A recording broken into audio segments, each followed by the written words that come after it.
Assalamualaikum warahmatullahi wabarakatuh. Perkenalkan, nama saya Zabrina Aisyah Irawan dengan nomor induk mahasiswa 221F10032. Saya dari Prodi Pendidikan Luar Biasa, Universitas PGRI Argopuro Jember.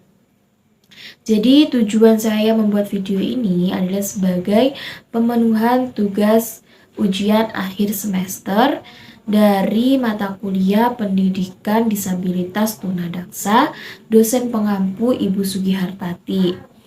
Jadi ada beberapa materi yang akan saya sampaikan di sini mengenai anak dengan disabilitas tunadaksa, dan berikut ini adalah videonya. Selamat menonton. Oke, jadi materi pertama yang kita bahas adalah tentang cerebral palsy. Jadi, cerebral palsy adalah sekelompok gangguan yang bisa terjadi pada anak-anak ataupun orang dewasa.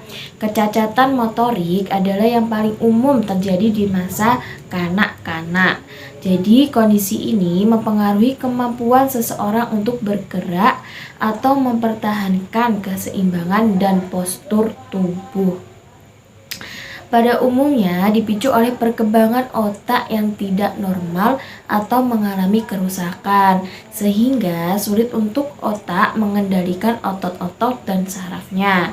Jenis penyakit ini juga bisa mempengaruhi fungsi lain, seperti yang pertama itu ada kesulitan bernafas, kemudian gangguan buang air kecil, kemudian kesulitan makan, gangguan berbicara seringnya mulai terdeteksi semenjak anak berusia 5 tahun. Terlepas itu, gangguan ini juga bisa dialami oleh orang-orang dewasa sewaktu-waktu.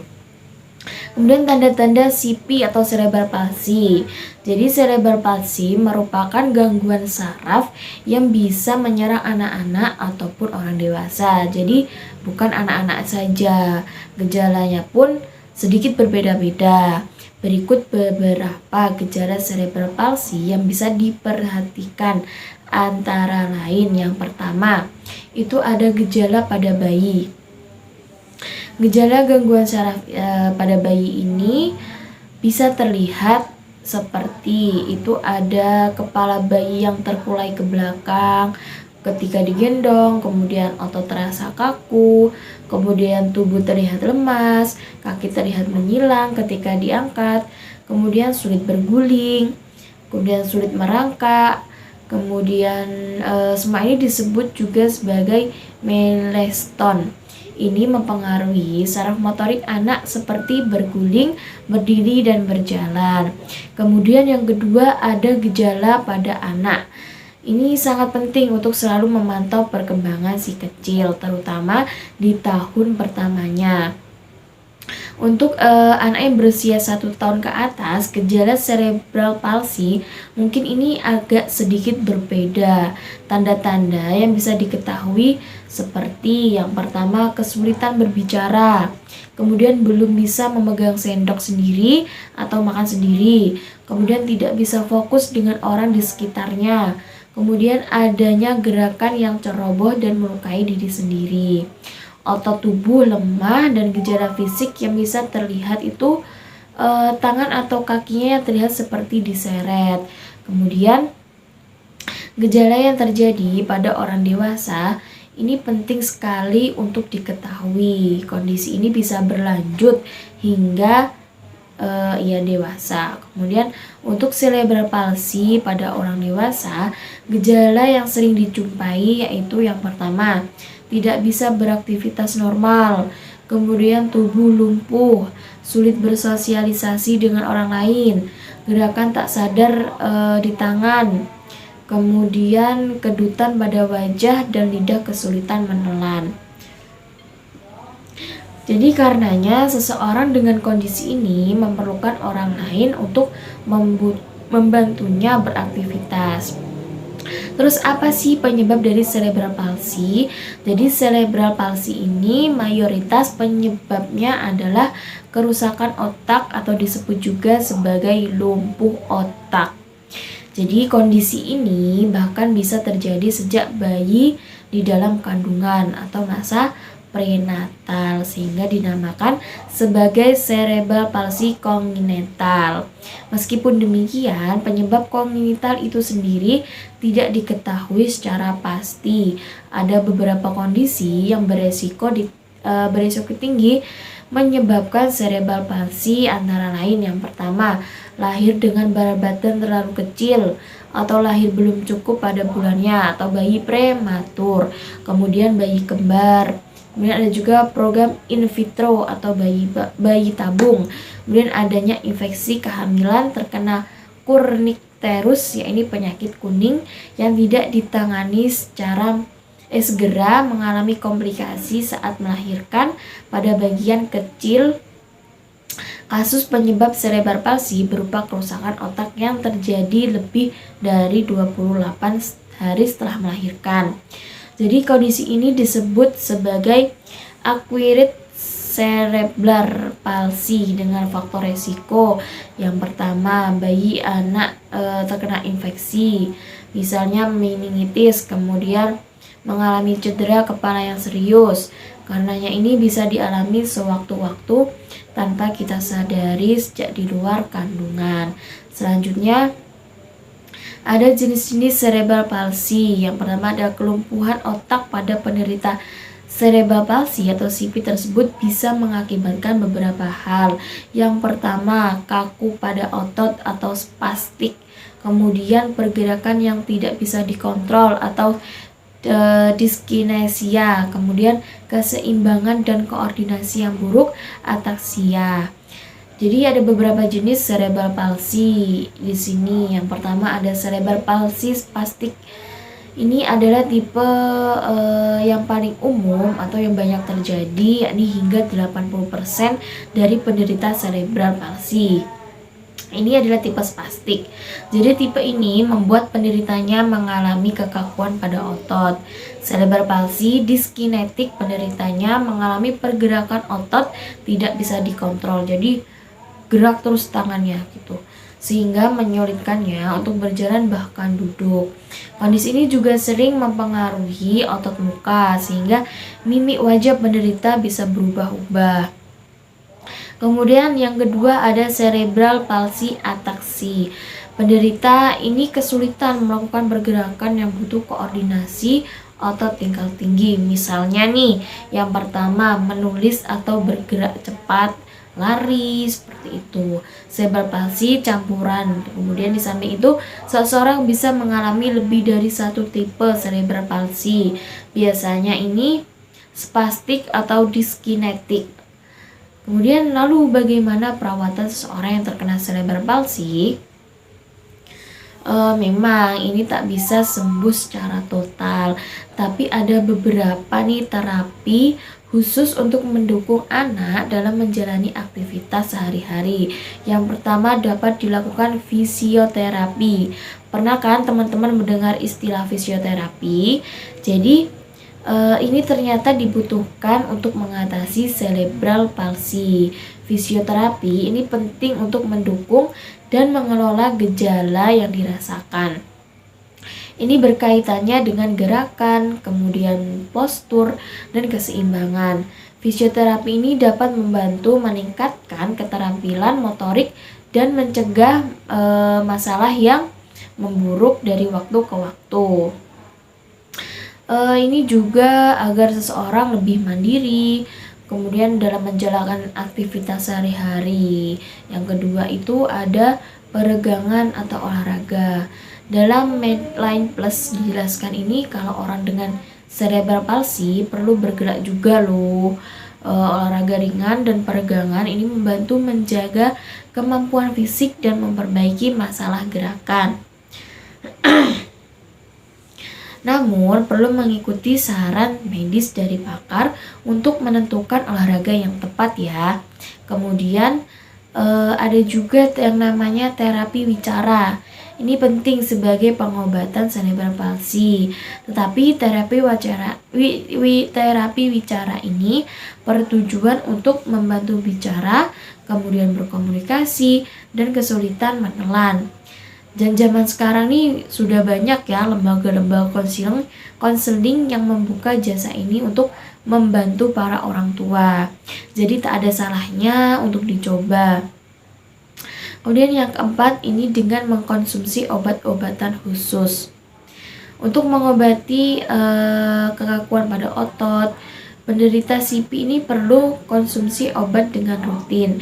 Biasanya dokter ini merekomendasikan suntikan botox atau zat aktif lain. Suntikan ini perlu diulang setiap 3 bulan sekali. Efek sampingnya ini dapat dirasakan efek samping ringan sih, seperti sakit di tempat suntikan dan gejala flu. Bisa juga dengan melakukan operasi. Jadi ketika gejala yang dirasakan ini sudah cukup berat, pilihan operasi ini biasanya dilakukan penyandang cerebral palsy. Hal ini untuk mengurangi rasa sakit pada tubuh yang cukup mengganggu, dan bertujuan agar pertumbuhan dan perkembangan ini dapat kembali dengan lancar.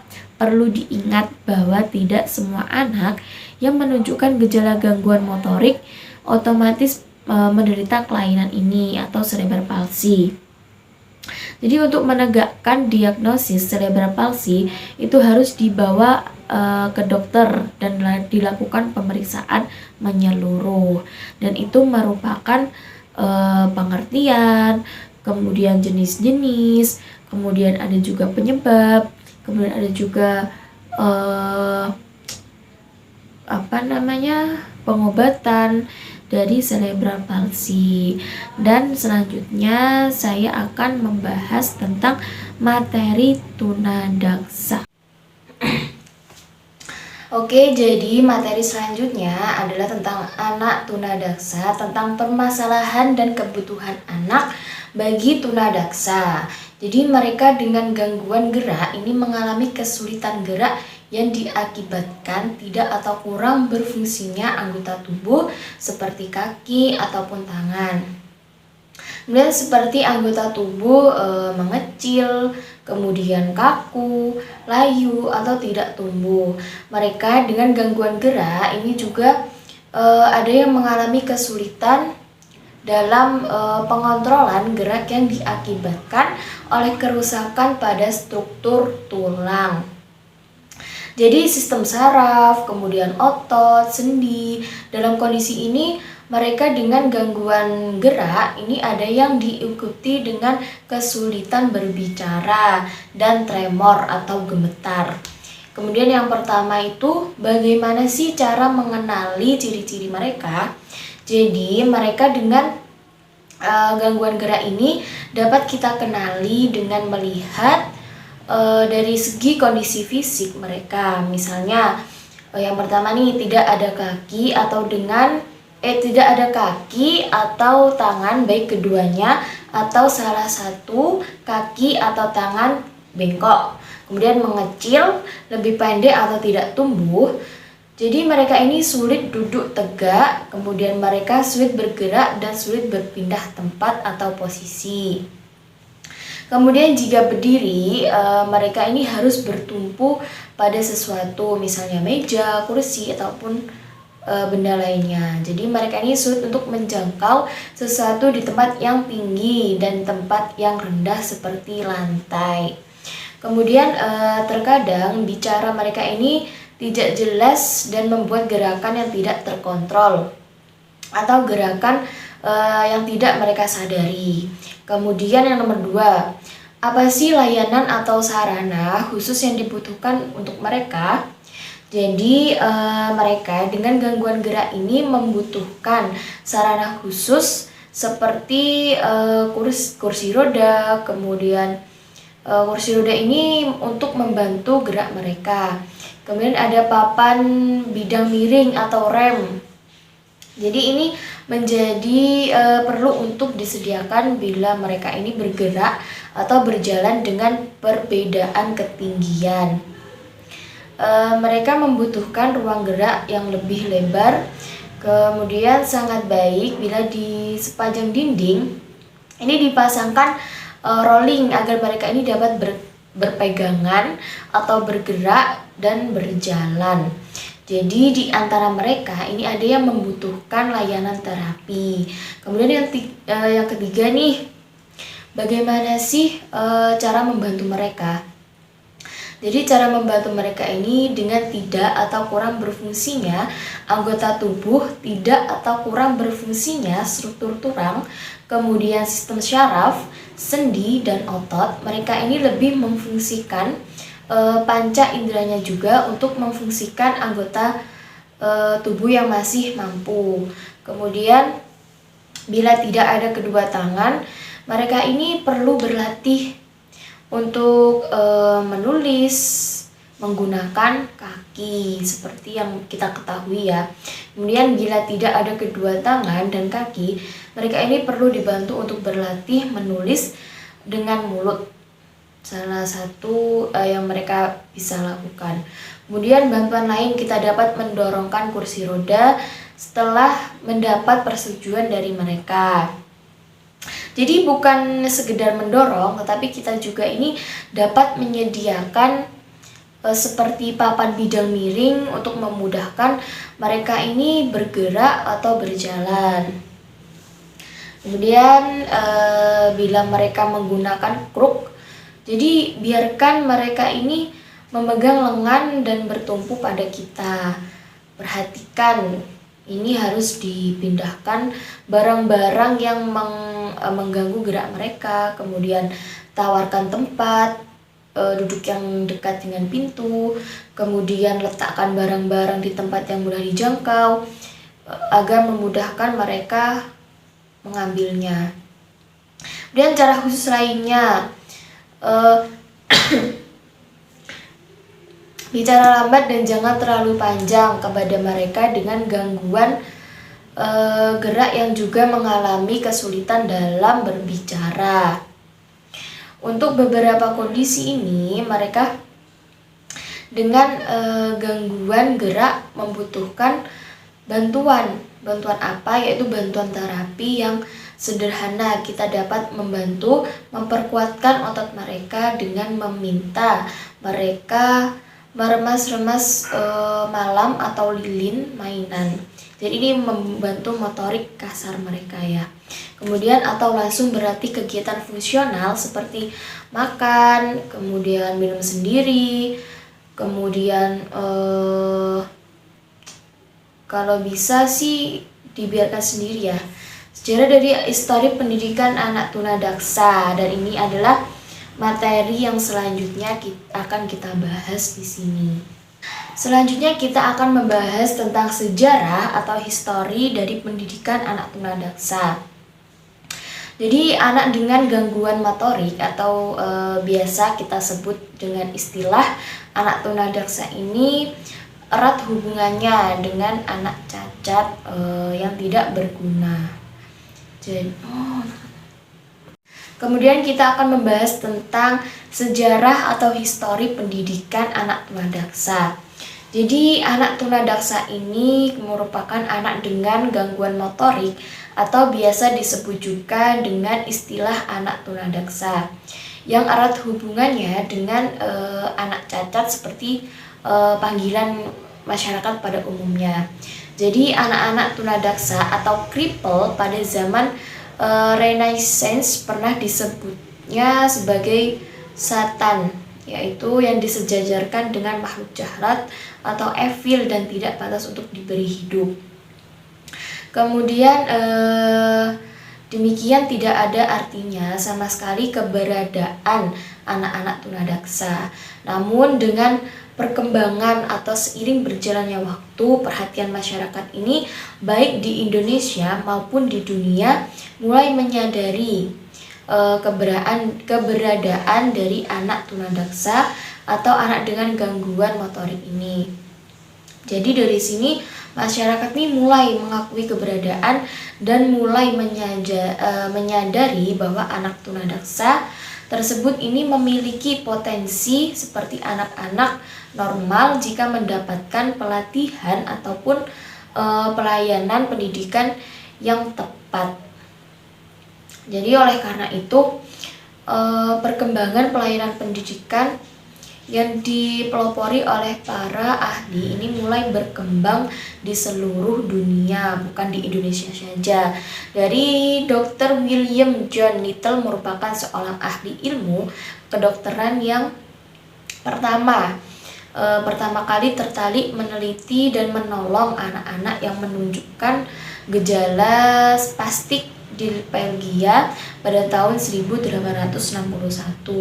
Jadi hasil kerja Dr. William John Little kemudian diikuti oleh ahli-ahli lainnya seperti Dr. Sigmund Freud yaitu pada tahun 1883 dan Sir William Osler 1889 di Inggris.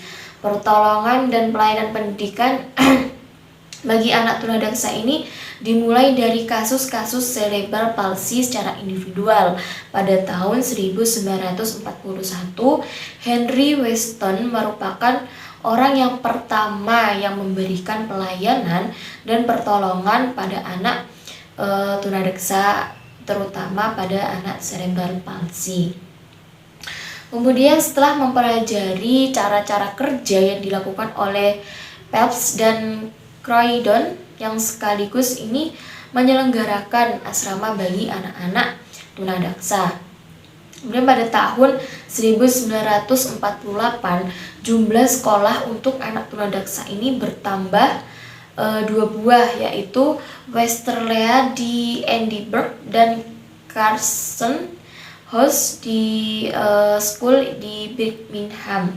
Kedua sekolah ini memiliki peranan penting sekali bagi perkembangan pelayanan pendidikan dari anak-anak tunadaksa, terutama pada anak cerebral palsy di seluruh Inggris. Jadi sejak dahulu hingga sekarang ini perhatian masyarakat di seluruh dunia ini dengan anak luar biasa semakin mempercepat laju perkembangan pertolongan dan pelayanan pendidikan bagi anak-anak tunadaksa. Cepat laju perkembangan tersebut ini juga terjadi di Indonesia. Perkembangan layanan pendidikan bagi anak tunadaksa ini di Indonesia tidak dapat dipisahkan. Jadi dari keberadaan rehabilitasi sentrum atau bisa disingkat dengan RC di Surakarta di bawah naungan Departemen Sosial dan Departemen Pertahanan yang didirikan oleh Profesor Dr. Suharso pada tahun 1946 yang kini bernama Panti Sasana Bina Daksa dan terletak di belakang Rumah Sakit Muwardi, di tepatnya ini di Surakarta. Jadi pada mulanya rehabilitasi sentrum atau Panti Sasana Bina Daksa ini memberikan perawatan dan rehabilitasi untuk orang-orang dewasa yang menderita cedera pada anggota gerak yang diakibatkan oleh perang atau seperti perjuangan atau perang. Kemudian seperti operasi ortopedi ini memberikan alat bantu penguat tubuh atau bisa disebut dengan ortosis. Jadi semakin lama pengunjung rehabilitasi sentrum ini tidak hanya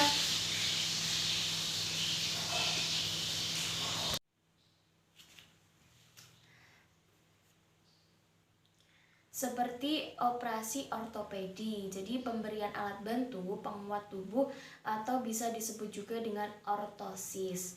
Jadi semakin lama pengunjung rehabilitasi sentrum ini tidak hanya para pejuang atau korban perang saja, tetapi penderita cacat usia pada anak-anak.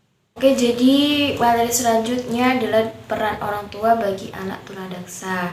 Jadi sebelum mengetahui bagaimana sih peran orang tua dalam membangun kepercayaan diri pada anak tunadaksa, maka terlebih dahulu kita mengetahui pengertian dari peran.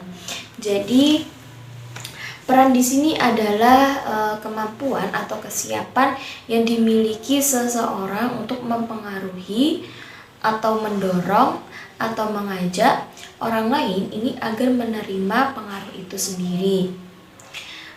Menurut Soejourno Sukanto, jadi peran merupakan aspek dinamis kedudukan atau status.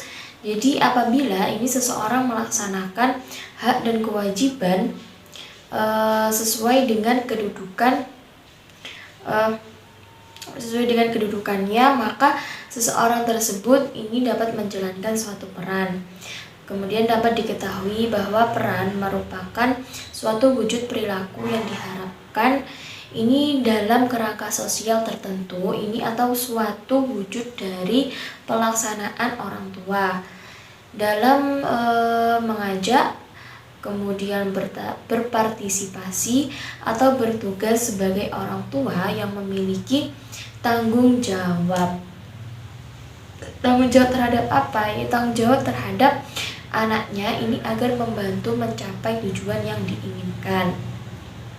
Kemudian ada juga menurut ahli Zakia Drajat, yaitu beliau berpendapat bahwa orang tua itu sendiri adalah ayah dan ibu yang menjadi pendidik utama dan pertama bagi anak-anaknya. Karena dari orang tua ini mereka mula-mula menerima pendidikan. Jadi pendidikan pertama yang dimulai dari orang tua.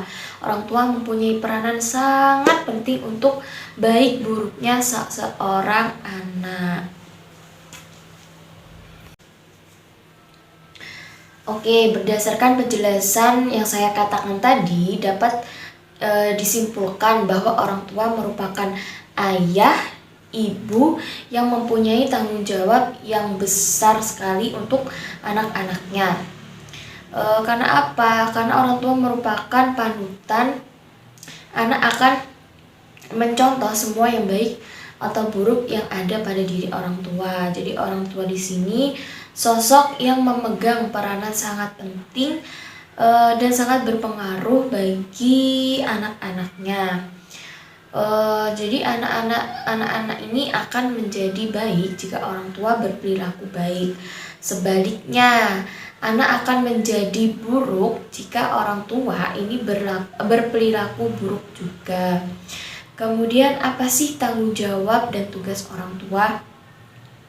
Jadi tanggung jawab dan tugas orang tua terhadap anak-anaknya ini merupakan tanggung jawab yang sangat ringan.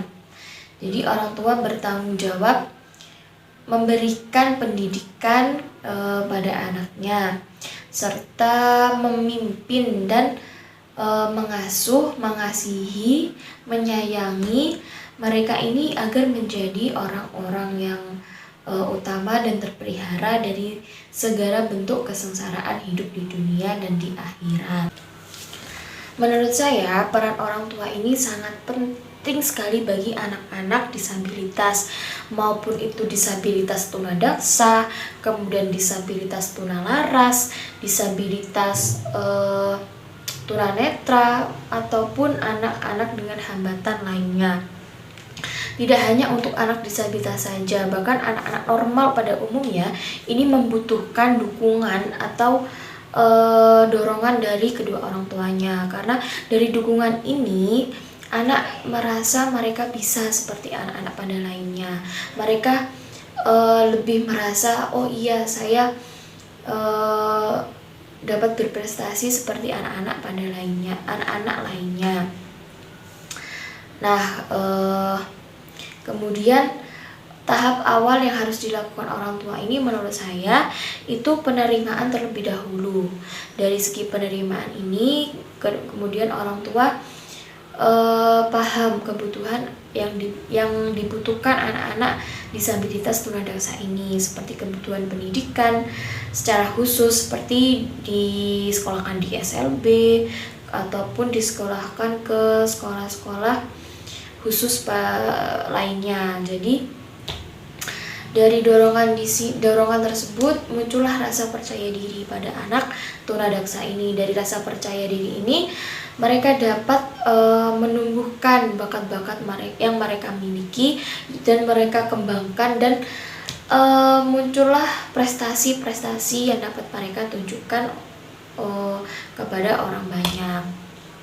Nah, itu merupakan penjelasan tentang pengaruh orang tua terhadap potensi anak tunadaksa.